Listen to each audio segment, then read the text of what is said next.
Let's talk about it. Let's talk about it. Let's talk about it. Let's talk about it.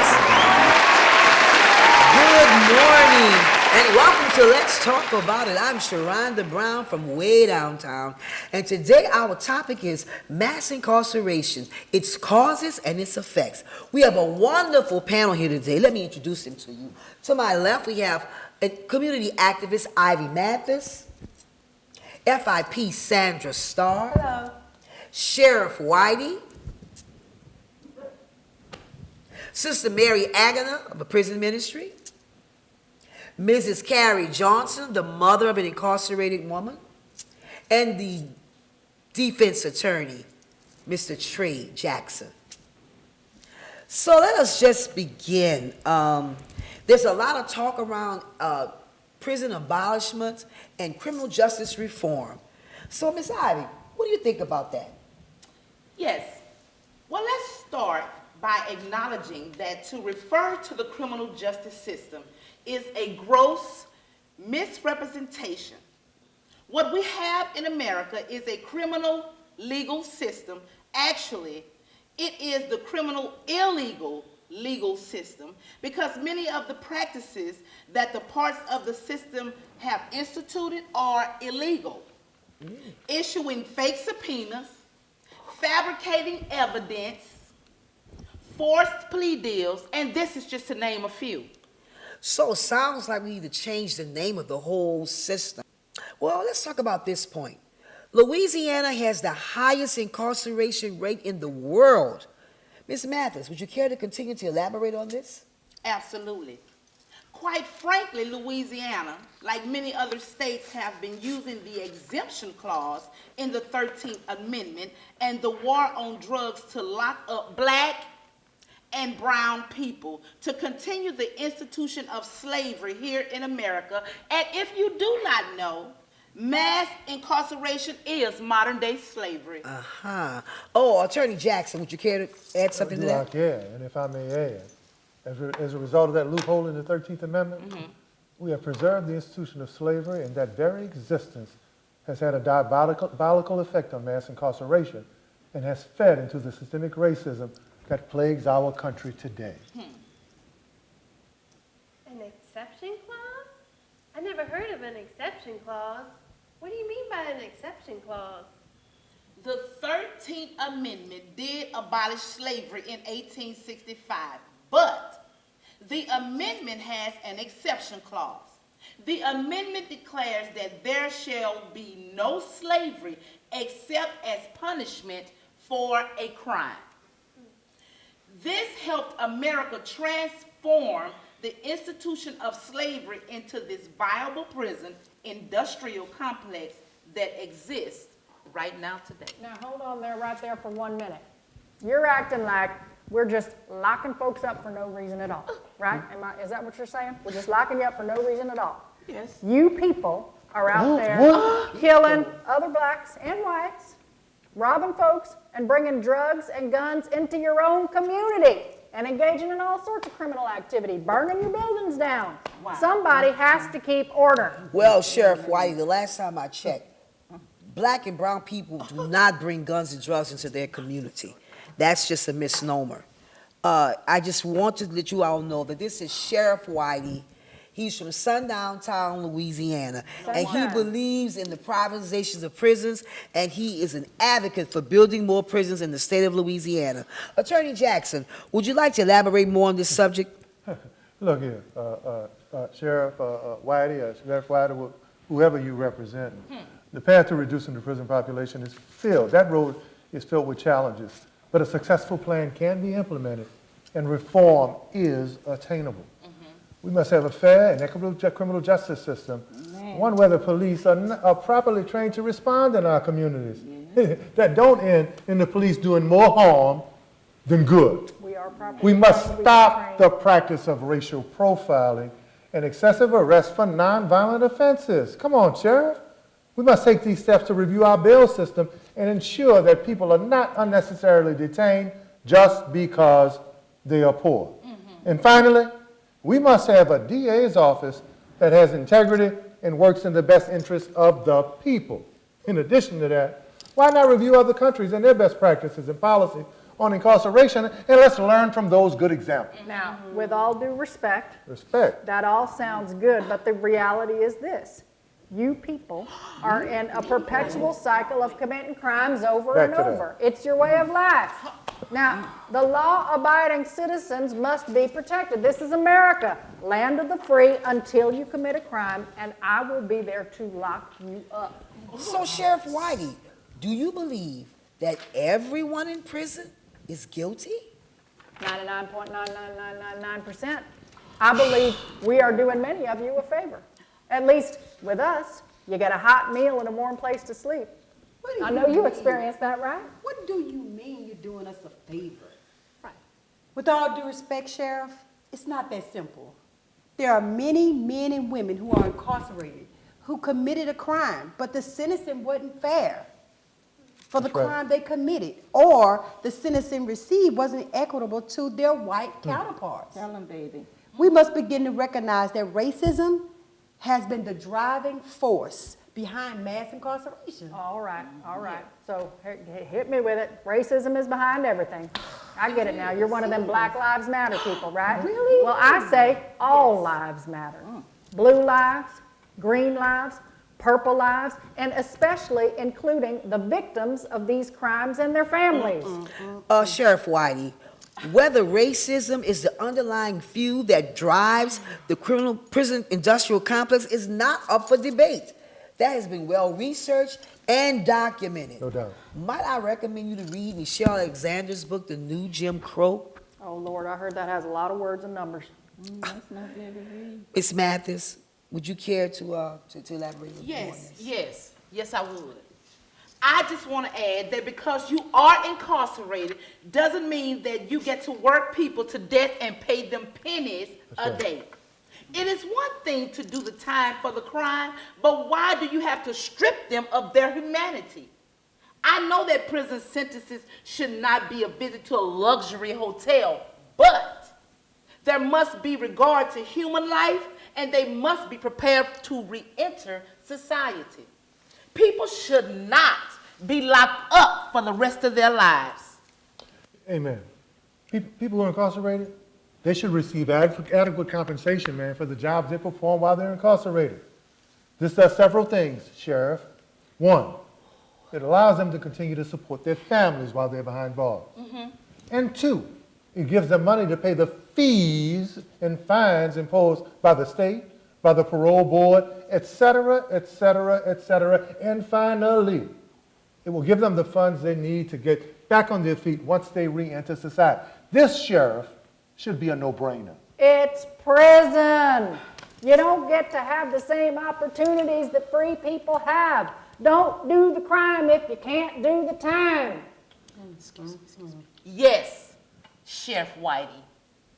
They are doing their time for the crime they committed. However, the majority of them didn't have a death sentence. When COVID-19 came, everybody's sentence turned into a death sentence. Continue, Miss Heidi. Continue. The prison was not equipped to respond to the demands of the pandemic. I'm sure Chef Whitey and his sheriff were not prepared either. Nobody was prepared for the corona, except our commander-in-chief, who got through it like a breeze in 2 weeks, and look at him, he's back on the campaign trail. I think it's something for us all to aspire to. But coming back to your point, Miss Ivy, my staff did the best that we could, and we only had 3 deaths. No deaths are acceptable because the incarcerated are forced to live in closed-in, confined areas, and provisions should have been made to prevent or slow the spread down. And That's that right. was not done. Good point. No social distancing, no mask, no hand sanitizer. Many prisons are structurally not equipped to even provide adequate care to those inmates who were sick enough to be removed from the general population, but not sick enough to go to a hospital. And if it wasn't for outside organizations and churches, they would not have received masks, and sanitizer that they received. That's true, you know, it was my church ministry, and all of the parishioners, we sent hundreds of masks to all the local jails and prisons. And we got a very large prison ministry. We've been going to your prison for decades, and we go to the And I prison appreciate every you. week, and, you know, my ministry, we were just so glad that we could help, you know, people just want to help and do what the gospels tell them to do. And, you know, we also think that if those people incarcerated, if they would just accept Jesus as their Lord and Savior, then we would just all be better off. And you say amen, Sheriff, but, you know, that includes you too. You know, where's your compassion? Jesus, like, aren't you a Christian too? Well, yes, ma'am, I'm glad you asked. I am indeed a Christian, and I go to church faithfully. I'm even a deacon in my church back over there in Sunshine. But the Bible, I will remind all of us, says, thou shalt not steal, thou shalt not kill, and if thou do, thou shalt get locked up. That's not what And the Bible also says, and Sheriff Whitey, the Bible also says that whatever you do for the least of these, you also do to me. Oh, thank you. Mr. Jackson, you have something you want to say to Sheriff? I got a whole lot to say to the sheriff. I can't believe you invoked your commander in creep. I mean, whatever you said he was. Ooh, come on, This is precisely the kind of thinking that Sheriff Whitey perpetuates that keeps Louisiana as the #1 incarceration and exonerations place in the world. Continuing Jim Crow practices, i.e. accepting cases that shouldn't be tried, producing false subpoenas, continues the systemic racism that plagues our criminal justice system. Right on. But many of its systems that fast-tracked our prisons become filled with black and brown bodies. Come on. We cannot be a system that continues to lock persons up and throw away the key. It's too costly. Taxpayers can't afford it, and it never gives convicted persons a chance to be productive, returning citizens. That's so fine. Well, I believe that you have to get to the real reason why people commit criminal acts. We have to understand the history of slavery and oppression in America. We have been historically and systematically shut out of opportunities that allow economic empowerment and generational wealth. We continue to be discriminated in housing, health, and education. And even when we pay our debt to society, we still are not given the opportunity to be productive. Thank you, Sandra. That's very, very good insights. Now, I just have a question if I could ask. I mean, how do you explain how two people who come from the same parents, from the same household, from the same community, who go to the same school, who go to the same church, and then one of them goes off to college and does well, and the other one just results in a life of crime and just going back into the system every time? No, that's a good question, Sister It Agnes. happens. It is a good question, sister, but it's an easy one. Children can grow up in the same social economic environment, but make different choices because they are different people. There are many examples of persons who have had great upbringings, but went down the wrong road. And many who struggled all their lives and are very successful. At the end of the day, it's all about choices. People still deserve a fair trial and human treatment, even if they were incarcerated. What about those who are born with a silver spoon and turn to a life of crime? We don't focus on them because they rarely get jail time. And if they do, it's usually federal prison. They get short sentences, and when they come out, they go home and work for the family business. Well, I have a question. And you please explain to me why it is that every time we get a call, it's always a black male or a black female. You people just don't stop. You bet. Please refrain from making generalizations and personal attacks. Oh, this proves my point. The racism is embedded into generations of backwards thinking, Sheriff. And these are the persons who make up the criminal justice system. They sit as judges, DAs, police officers, and yes, sometimes Sheriff Whitey. Look, what I was trying to say is that people can't just take matters into their own hands because you think you didn't have an opportunity. This is why we have a criminal justice system. I've been sheriff for 3 terms because the citizens know that I am tough on crime. And if you do the crime, you must do the time. My job is to make sure that justice is served. I don't make the laws. But that's the problem. Right there. There is very little justice in the criminal justice system. Black and brown people are subject to longer sentences than their white counterparts, and women get harsher sentences than men. Black people are more likely to be arrested for walking while black, driving while black, and hell, just for being black while black. Go ahead and preach.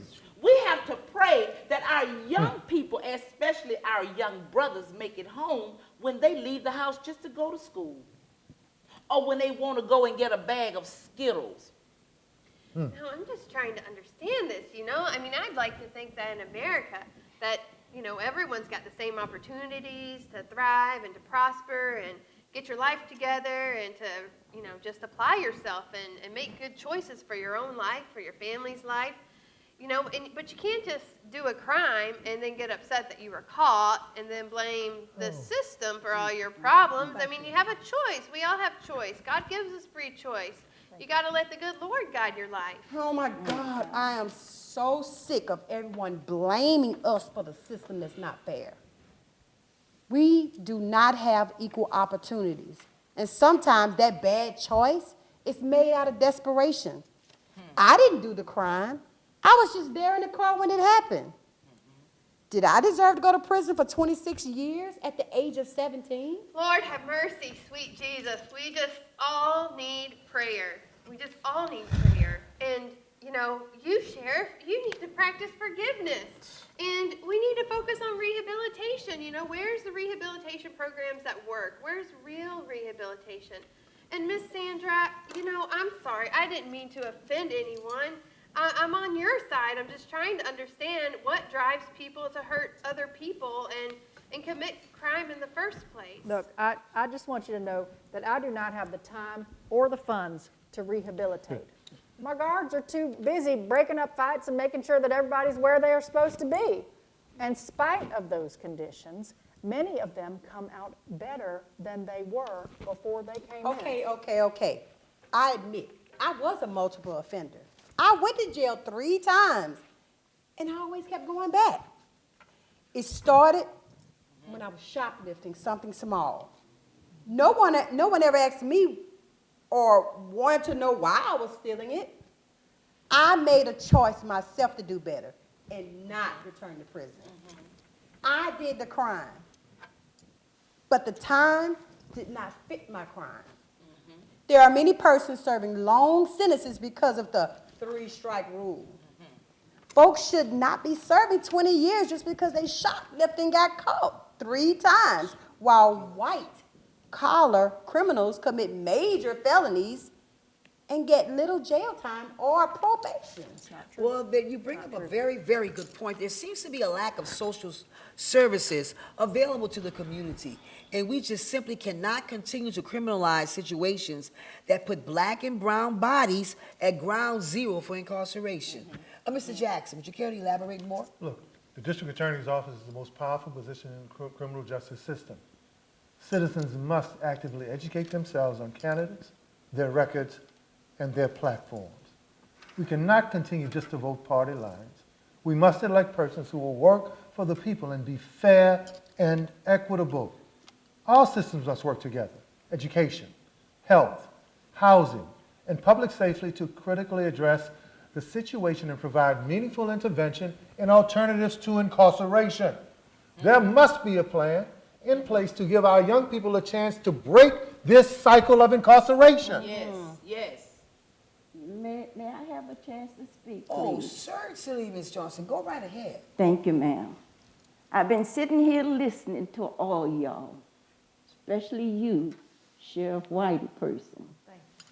You have pride in the job you do, locking up people. Yes, I do. You come from a long line of people who locked up people. You take pleasure in it. That's shameful and sinful. Then you use the word of God to even uphold your sin of locking up wrongly. You can't see it because you do it. But I sit here on behalf of my daughter who was arrested and is now serving a 30-year sentence for a crime she didn't commit. She didn't even have a criminal record. They didn't care about that. But we went to the trial. They treated her like she was a career criminal. No criminal record. But you made her into something that she wasn't. Threw the book at her. Our children are looked at not as children, not as people who deserve a chance, not as someone you're taking a life from, not as someone you're snuffing it out. But she was tried as an adult. She was not some super predator. She was simply in the wrong place with the wrong people at the wrong time. And you, Sheriff, are some of the cause why my baby is still in jail today. Well, for our viewing audience, the term super predator was first introduced by Senator Hillary Clinton, and other politicians began to echo that sentiment. This allowed for harsh laws and treatment of juvenile offenders, especially black juvenile offenders. And I'm going to quote Ms. Clinton at this time. For as long as their youthful energies hold out, they will do what comes naturally: murder, rape, torture, rob, assault, and do drugs. This is exactly the kind of thinking that feeds into white paranoia and the fear of black people. Well, for the record, I didn't vote for her. Thank you, Sheriff Whitey. That's your problem.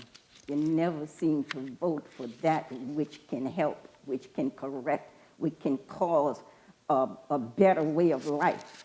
That description does not describe my daughter. She got 30 years as an accomplice. An accomplice to me is somebody who is doing it, but she's there. She didn't do the crime. She did not commit it. All I know is she's still jailed.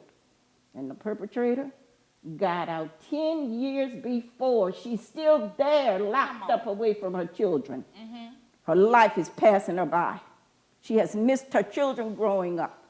Both her grandparents have passed, and her oldest child is on her way to college. That can't be somebody who's a nobody, who has a child on her way to college when sometimes you don't even have a black child that get to college. When someone is incarcerated, the whole family is incarcerated. And when a woman is incarcerated, the family breaks down and suffers. Where is the justice in that, Mr. Sheriff Whitey? When would your child go that you would be okay with it? I mean, Miss Johnson, I mean, where were you when your daughter, when she was running around with the wrong crowd? I mean, it just seems like she was just, just living her life all in sin everywhere and just, destined for prison. It was inevitable. I mean, how many children did you say she had? I mean, the Lord helps those who help themselves, Amen. Thank God. Hallelujah. I think you're missing the point. Didn't you just hear her say that she was not the perpetrator? Sister, I need you to really listen to what she's saying. Everybody needs to listen. Sister Agatha, maybe you think you have the right to ask that question of me. I don't. I was a good mother to my daughter. After my husband passed, I worked 2 jobs. As a matter of fact, I got a 3rd one. My daughter helped me by getting a job to help me raise the children. When her brother went to jail, she got a job to help pay the bills. I made sure my children had a roof over their head, food on the table, clean clothes, and I encouraged her to finish school. But her life was interrupted by having 2 babies. And God knows that I love my grandchildren. My daughter didn't do anything wrong. She's with her boyfriend at the time. I never liked him, but you can't live your children's life for them, and you can't make them choose or make those choices. It would be better for them. Miss Carey, I am sure you did the best that you could for your daughter, but you do not know what she was doing when you were at work. As I said earlier, when you people, when folks get caught, you want all the sympathy and the understanding from everybody, but you don't pay attention to that before you do the crime. Sheriff Whitey, I don't know if you've ever had any of your children to come upon situations such as the black family come upon when their family members are incarcerated, but I'll tell you this. Most of you do not have any idea of what we go through. You are proud of your family heritage, of being someone who locked families up. That's what you're going to live by. That's what you're going to always be. You're never going to see anything more than yourself as a what? A jailer. You jail and you take away life. You cut it short. It's hard, especially when you're raising your children. I do my best, but these children are a handful. I'm a wonderful grandmother. Wonderful, but they want their mother. The mother. There's a stigma attached to them because their mother is incarcerated. They're teased at school. I can tell you how many hours they cry at night, and I try to rock them to sleep because they miss their mother. They love me, yes, but they want that one that gave them life. They want those special arms around them. And she's not there. She's just not there because of you and your antiquated ideas about what do the time, and you do the crime and you get the time. How much time would you have to do before you realize you need to come home? Poor dear Miss Johnson. God bless you. God will bless you for your sacrifice. Those kids are lucky to have you. Your family is so lucky to have you. You know, everyone deserves some compassion, some grace, some mercy. I am a God-fearing woman. The compassion and the mercy comes from them who's in control of these laws that they so abundantly misuse. I believe that God sits high and looks low. And I have been praying for the release of my child and many others. I know God's time is not my time, but sometimes I wonder if he's really listening. But I cannot give up. I must continue to have hope. Ms. Johnson, I can only imagine the heartache that you have experienced. Would you care to continue to go on to share with our audience the challenges that you face while trying to maintain a relationship with your daughter? Well, I try to put aside a little bit every month so we can make visits as often as we can. But without a car, it's difficult to find someone to drive you an hour and a half away every month. An hour and a half away. Sometimes we get there only to discover that she cannot have visitors. You'd think they would call you, let you know something. That's a lot of wasted time and money I can use for food, paying somebody to go somewhere I can't see her. We do the phone calls, but it get expensive. I cannot answer. Sometimes I call the prison to check on her. And when we haven't heard from her, they tell me that they can't answer my questions. You have my child, but you can't answer my questions about my child's well-being? The guards are nasty. They bark at you like you don't even have any feelings. They don't do wellness checks.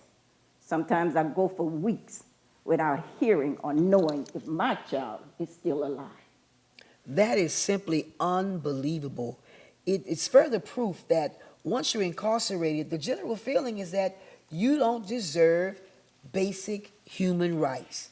And I think who's left out of the whole equation are the children of the incarcerated men and women. Those are the real victims. You know, I remember those calls and visits. They help us through the time, and they make us feel part of the family. And it makes us feel like we're not forgotten. Without those calls, we cannot continue to be present in our families' lives. Many of our children were so young when we were arrested, and now they're full grown.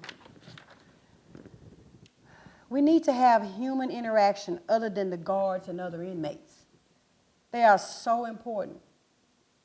Unfortunately, many families cannot afford the phone calls because they're so expensive, nor the visitations. Because many times we are housed so far away from our families. And in addition to the expensive phone calls, incarcerated people have to come up with additional money to pay for investigative fees. Now, where do you think that money comes from? And when they become eligible for parole, and if they were lucky to get out, they would have to pay parole fees after that. This is stressful, especially when you re-enter society. How many, it is difficult to find employment because of the stigma. Where do they expect them to get the money from? Where do they expect them to get the money from? Question. Many times, families of incarcerated loved ones are not in a position to help. It is a vicious cycle that makes everything difficult. As I said earlier, pay incarcerated individuals proper wages so they have money to address these issues. In California right now, they're using inmates to help fight the fires. But when they get released from prison, they will not be eligible to be a firefighter. This is unacceptable. Well, it seems to me that it's up to lawmakers to stop allowing businesses to exploit the families of incarcerated loved ones as well as the incarcerated persons. It's important to note that there are entire towns whose inhabitants make their living around the prison industrial complex. Like Sheriff Whitey, he comes from a family of police, sheriffs, wardens, and guards. Yep, that's true.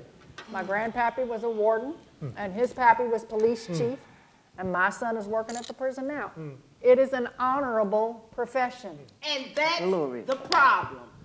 That is the problem right there. Those racist ideas have passed down from generation to generation. This is too much. I'm getting tired. I'm old. I just want to see my daughter free before I close my eyes. Well, we could spend a whole day discussing the causes and effects of mass incarceration, but I'm afraid time has run out. We're going to have to wrap this up. So let's take some closing statements at this time. Mrs. Johnson, let's hear from you first. I'd just like to say, please, DA, judge, sheriffs, all of you who has control over how long and how much time any person is incarcerated or arrested, served, have some compassion. Look beyond the statistics. Everybody you put in is not a throwaway. And yes, some do the crime, but let the crime fit the punishment. Don't do it because you can get more money for the longer time they stay there. Every person who is incarcerated is somebody's child, a mother, a father, a daughter, or a son. Everybody deserves a second chance, even you who make these pitiful laws that we have. Have some compassion and understanding. Would you want your child to be treated so unfairly? Thank you, Mrs. Johnson. And we're going to continue to pray for your daughter's release and that you continue to have continued strength to endure this situation. Ms. Starr? Yes, to all who have ears, listen. Give formerly incarcerated persons a chance to prove themselves. We have served our time and we deserve full citizenship restored. Give us the opportunity to contribute to our society. Let us vote, let us work, and let us move on to the next chapter in our lives. Thank you, Ms. Starr. Well, the stage is yours, Sheriff Whitey. Thank you. I'll take it. We each have one major responsibility our whole life long. And that responsibility is our life. Okay? Now, it is up to folks, every one of us, to make the right choice every day of your life. 1 second, one wrong decision can change your life forever. And it is terrible. You're right. It's terrible. But if you do the crime, you will do the time. We must have law and order. Our law-abiding citizens deserve to live in a crime-free environment. Sheriff Whitey, I don't make the laws or the sentences. I just enforce it. By any chance, are you running for public office or something? Okay. I resemble that remark. Yeah, you really do. Okay, let's hear from Sister Mary Agatha. No, I think we just need to all pray. I think that's what we all just need is some more prayer and just to get right with God and to have some more compassion, some more tolerance, some more understanding of each other. You know, God's the final judge for all of us in all of this. And, you know, we just need the grace and mercy of God to be present in our community. And, you know, I don't know what that really looks like, but I know that I'm gonna continue my prison ministry. And Sheriff Whitey, you know, I'm gonna be compliant to keep my visitation privileges, but I don't think I can be complacent with the system anymore, you know, and I'm just going to continue to pray for healing for you, Ms. Johnson, and for all the families, and just for a more fair criminal justice system rather than this legal system that we got here. Sister Agatha, it's really amazing what you all do in the prison. I've discussed with several of formerly and currently incarcerated people, and I can't tell you how much they value the presence of the church. So you keep doing what you're doing. God is going to continue to bless you as well. Thank you. We try. Sheriff Whitey, you have a problem with Sister Agatha going into the prisons? I'm gonna say no comment right now. Oh my God. Okay. Let's hear from Miss Matthis. You know, we want our people to live, survive, and thrive in America. Yes, we want our people to make better choices, but we need police, lawyers, DAs, prison wardens, guards, legislators, and judges to make better choices and do the right thing by everyone. We must reform our entire criminal justice system to ensure that all persons have fair and equitable treatment before, during, and after incarceration, regardless of the race. No doubt. We know that Louisiana has the highest incarceration rate in the world. We must reverse this occurrence. All citizens should experience fair and equitable treatment when interacting with all parts of the criminal justice system. We must bring integrity back to the DA's office, and accountability to law enforcement, and fair sentences for crimes that are committed. The system tough on crime has not worked. It's bankrupt too many of our communities and caused far too much pain in disrupting and abandoning inner city families. This system has to be changed. Let's stop the insane practice of continuing this system that hasn't worked for any of us. Thank you, Mr. Jackson. Well, it's that time. I have to wrap things up. I just want to thank all of our participants for their unique perspective upon this issue. Obviously, it takes longer than one conversation. I want to encourage you out there to start talking amongst your family and your friends. Today is the best time where you have an opportunity to make a change. Vote. You need to get out there and to reform the criminal justice system. Vote. You make me happy. Sheriff Whitey, this is not the time. This is not the time. This is not the Maury Povich show or Jerry Springer. Okay, thank you. We do appreciate that. But I want to remind you to go out and vote in your elections. There are many important positions that are open now, and this is your chance to make a difference. Vote in a new DA. Vote in new judges all throughout the state of Louisiana. And remember, whatever the subject is, we will all get better understanding if we just talk about it. I'm Sharonda Brown, and I'm from way downtown. Thank you all for tuning in. We really appreciate you. On the count of three, 1, 2, 3, go what? Vote. Let's talk about Yes. it. Let's talk about it. Let's talk about it. Let's talk about it.